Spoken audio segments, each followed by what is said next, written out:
कहते हैं ना, सल्लल्लाहु हमारी ताला मोहम्मद सल्लल्लाहु हमारी अलैहि किताब में वसल्लम। बिग मेरे बैंग है। मीठे प्यारे इस्लामी भाइयों और मदनी चैनल के नाजरीन, आज हम आपको दो बड़ी अहम और दिलचस्प मालूमात देना चाह रहे हैं। क्या आप जानते हैं कि ये जो जमीन है, क्या ये किसी मछली की पीठ पर मौजूद है? दूसरी बात ये, क्या आपको मालूम है? मालूम, आइए हम बताते हैं, गौर से सुनिए। मेरे पीछे इस्लामी भाइयों, फतावा रजविया जिल्द 27 सफहा 95 पर दर्ज है। एक हदीस पाक का कुछ यूं तर्जुमा है। हजरत सैयदना अब्दुल्लाह इब्न अब्बास रदी अल्लाह तआला अनुमा फरमाते हैं, अल्लाह अज़्ज़ व जल ने इन मखलूकात में सबसे पहले कलम पैदा किया, उससे कहा लिखो। उसने अर्ज की, क्या लिखूं? इरशाद हुआ, तकदीर को लिखो।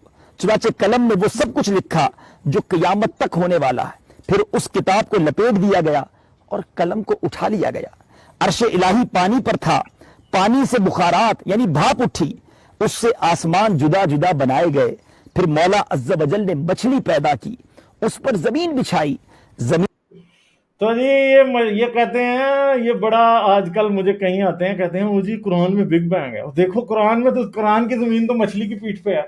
अब बताओ मुझे, इस्लाम की जमीन तो मछली की पीठ पे है। अब कौन सा उल्लू का पट्टा है जो कहेगा कि जमीन, अब मछली की पीठ के ऊपर गोल जमीन तो रखी हुई हमें पता है कि कोई नहीं है।